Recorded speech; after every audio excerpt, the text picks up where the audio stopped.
বিটি রোডে পাইপলাইন ছড়ানো, এইসব কথা বলে লাভ আছে? ওকে কাগজ দেখাতে বলুন, কাগজ দেখাতে বলুন। যে কেউ যে কোনো কথা বলে দিতে পারে, তার সমর্থনে কাগজ লাগে। কাগজ ছাড়া যে বলে সে মিথ্যেবাদী।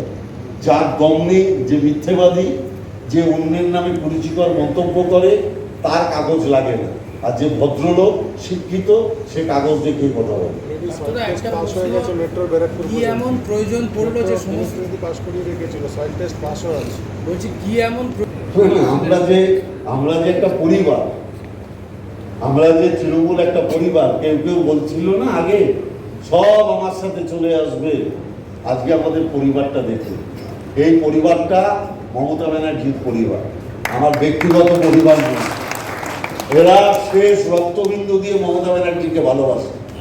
মমতা ব্যানার্জির সৈনিকদের কোনোদিন কিনে নেওয়া যায়, তাই সবাই মিলে একসাথে আজকে আমরা তৃণমূল পরিবারের পক্ষ থেকে, মমতা ব্যানার্জি, অভিষেক ব্যানার্জির তৃণমূল কংগ্রেসের পরিবারের পক্ষ থেকে আপনাদের মাধ্যমে সারা বাংলার মানুষ, বিশেষ করে ব্যারাকপুরের সমস্ত মানুষকে শুভ নববর্ষে বড়দের প্রণাম, ছোটদের ভালোবাসা। নববর্ষের দিন বিজেপি প্রার্থী অর্জুন সিংকে ভুল প্রমাণ করে অভিনব কায়দায় ব্যারাকপুরের তৃণমূল নেতৃত্বকে এক মঞ্চে আনলেন ব্যারাকপুর তৃণমূল প্রার্থী পার্থ ভৌমিক। আসন্ন লোকসভা নির্বাচনে জয় পেতে জোর কদমে প্রচার করছেন রাজনৈতিক দলের প্রার্থীরা। নববর্ষের দিন ব্যারাকপুরের তৃণমূল নেতৃত্বকে এক জায়গায় এনে সাংসদ হিসেবে নির্বাচিত হলে ব্যারাকপুরের জন্য কি করবেন তাই সকলের সামনে তুলে ধরলেন ব্যারাকপুরের তৃণমূল প্রার্থী পার্থ ভৌমিক। অর্জুন সিং তৃণমূল ছেড়ে বিজেপিতে যোগ দিতেই তৃণমূলে থাকা অর্জুন সিং ঘনিষ্ঠরা তৃণমূল ছেড়ে দেবে বলে মনে করা হচ্ছিল। এমনকি বিজেপি প্রার্থী অর্জুন সিং নিজেও বারবার বলেছেন তৃণমূলের অনেক নেতা কর্মী তৃণমূল ছেড়ে তার সাথে বিজেপিতে আসতে চান। সেই দাবিকে ভুল প্রমাণ করে নববর্ষের দিনে ব্যারাকপুরের তৃণমূল নেতৃত্বকে এক জায়গায় করলেন পার্থ ভৌমিক। সেই সঙ্গে তিনি এদিন সাংসদ নির্বাচিত হলে কি করবেন তাও তুলে ধরেন।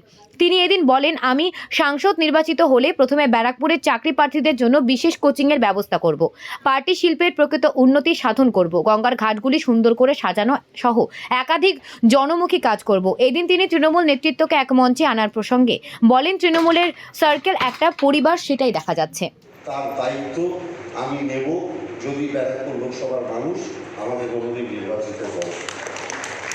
এডুকেশনাল সেন্টার, এটা আমরা করবো। আমরা অলরেডি নৈহাটিতে আমরা প্রায় 90% ক্ষেত্রে এগিয়ে গেছি। আমাদের জমি চিহ্নিত হয়ে গেছে, দুটো ফ্লোর, পুরো ফ্লোর আমরা রেডি করেছি। যেটা আমি নৈহাটির জন্য ভেবেছিলাম সেটা আমি পুরো ব্যারাকপুর লোকসভার জন্য করব। এটা গেল পয়েন্ট নাম্বার 1।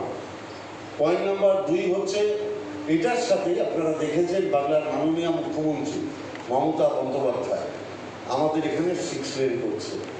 স্বাভাবিকভাবে 6 লেন করার কারণে তার পাশে প্রচুর শিল্প বিনিয়োগ হবে, ছোট, মাঝারি, বড়, এবং তার জন্য প্রচুর শিল্পপতিরা ইতিমধ্যেই রাজ্য সরকারের সঙ্গে যোগাযোগ করছে।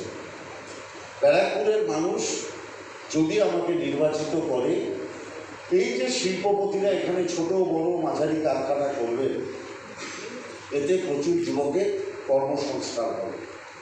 এটা গেল পয়েন্ট নাম্বার 2। পয়েন্ট নাম্বার 3 হচ্ছে যে আপনারা দেখেছেন যে গুজরাটে যে পলি, তাকে প্রমোট করার জন্য আমাদের জুট শিল্প ক্রমশ ক্ষতিগ্রস্ত হচ্ছে। গুজরাটের বিভিন্ন জায়গায় পলির ব্যবহার সারা ভারতবর্ষের মার্কেটটা নিয়ে নিচ্ছে এবং জুটকে ক্রমশ পিছনে ফেলে দিচ্ছে। আপনারা দেখেছেন শুধু মমতা ব্যানার্জির ঐকান্তিক প্রচেষ্টায় জুট মিলগুলো এখনো শ্রমিকদের পেটের ভাত জোগাচ্ছে, কিন্তু এর একটা পার্মানেন্ট সলিউশন আজ অবধি কেন্দ্রীয় সরকার করেনি, এই কেন্দ্রীয় সরকার, যেটা বিজেপির নেতৃত্বে চলছে। অতএব স্বাভাবিকভাবে আপনারা জানেন বাংলার মাননীয় মুখ্যমন্ত্রী মমতা বন্দ্যোপাধ্যায় যখন নিজের সাংসদ ছিলেন, এই জুট শিল্পকে নিয়ে তিনি বেঙ্গল রায়ের ঘরের সামনে ধর্ণা দিয়েছিলেন এবং দীর্ঘদিন এর জন্য আন্দোলন করেছিলেন। আমি এটুকু দায়িত্ব নিয়ে বলতে পারি, চট শিল্পে আমার যে শ্রমিক ভাইয়েরা কাজ করে, তাদের জন্য আমি আমার শেষ রক্তবিন্দু দিয়ে লড়াই করব, যতক্ষণ পর্যন্ত না তাদের দাবি আদায় করে আনতে পারছি। এটা দেখুন, এই যে গন্ডার পাড় আছে, গঙ্গার পাড়ের বিস্তীর্ণ অঞ্চলে ব্যারাকপুরে আমাদের অনেক গঙ্গার ঘাট আছে। সেখানে দুর্গাপুজোর বিসর্জন যেরকম হয়, সেখানে ছট পুজো যেরকম হয়, সেখানে কিন্তু আবার বিউটিফিকেশনের একটা জায়গা আছে। আমার এই গঙ্গার পাড়ে আসলেই আপনি রানী রাসমণির মন্দির দেখতে পারবেন, আপনি রামপ্রসাদের মন্দির দেখতে পারবেন, আপনি নৈহাটিতে এসে বড়মার মন্দির দেখতে পারবেন, বঙ্কিমচন্দ্র চট্টোপাধ্যায় বাড়ি দেখতে পারবেন, আপনি বিস্তীর্ণ আপনি ব্যারাকপুরে গেলে মঙ্গল পাণ্ডে দেখতে পারবেন, সুরেন্দ্রনাথ বন্দ্যোপাধ্যায়কে দেখতে পারবেন। অনেক স্মৃতি বিজড়িত জায়গা আছে।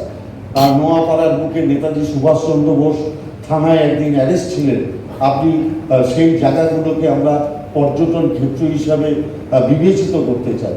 এবং সর্বোপরি আমার মাথায় আছে বড়মা যেরকম এখন সারা বিশ্বে সমাদৃত, আমাদের এই অঞ্চলেই কিন্তু আরেকটি পুরনো জাগ্রত মায়ের মন্দির আছে, সেটা আমডাঙ্গা কালীবাড়ি।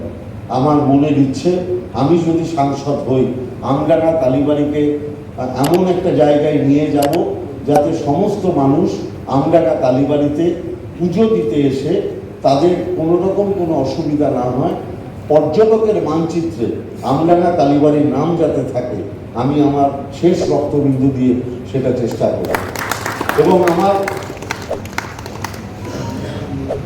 কেন্দ্রীয় সরকারের কিছু নিয়ম নীতির দ্বারা সারা ভারতবর্ষ নিয়ন্ত্রিত হয়।